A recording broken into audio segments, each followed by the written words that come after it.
کہ مانندگی ہے، پریشانی ہے، حالات ٹھیک نہیں ہے،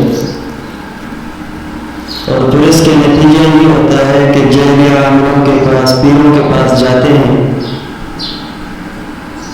اور وہ پھر یہ کہتے ہیں جیسے جہاد عامل و حکیم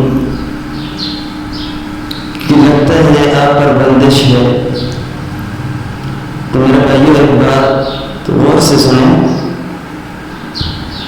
کہ اللہ تبارک و تعالیٰ جسے دینا چاہے تو اس کا رزق کون بند کر سکتا ہے؟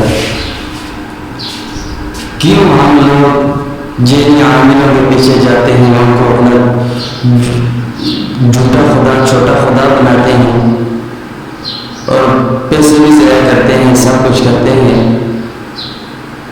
حضور علیہ السلام کی طرف ایک حدیث منسوب ہے کہ آپ نے فرمایا جو شخص صبح اور شام کو یہ دعا 7 مرتبہ پڑھے گا تو اللہ تبارک و تعالیٰ اس کی تمام مشکلیں دور فرما دیں گے، اس کے تمام غم اور پریشانیاں دور فرما دیں گے.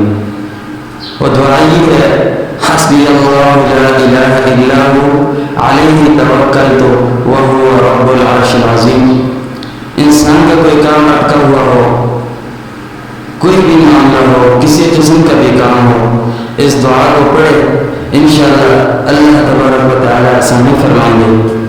اور بعض اوقات انسان پریشان ہوتا ہے، غمگین ہوتا ہے، کسی قسم کی کوئی پریشانی ہوتی ہے، یا رزق کی پریشانی ہوتی ہے، یا یہ سوچ فکر ہوتی ہے کہ کہیں بھوکا نہ رہ جاؤں، فاقہ نہ پڑ جائے، تو انسان بے چین رہتا ہے، بے سکونی ہوتی ہے. تو اس کے لیے انسان اس دعا کو پڑھے لا حول ولا قوة الا باللہ لا ملجأ ولا منجأ من اللہ الا الیہ. انشاءاللہ اللہ تبارک و تعالیٰ سکون عطا فرمائیں گے اور زندگی سکون کے ساتھ گزرے گی. بات یہ ہے ہم لوگوں نے اللہ تبارک و تعالیٰ کی جو احکامات تھے ان کو چھوڑ دیا اور نبی علیہ السلام کی بتائے ہوئے طریقے پر زندگی گزارنا چھوڑ دی.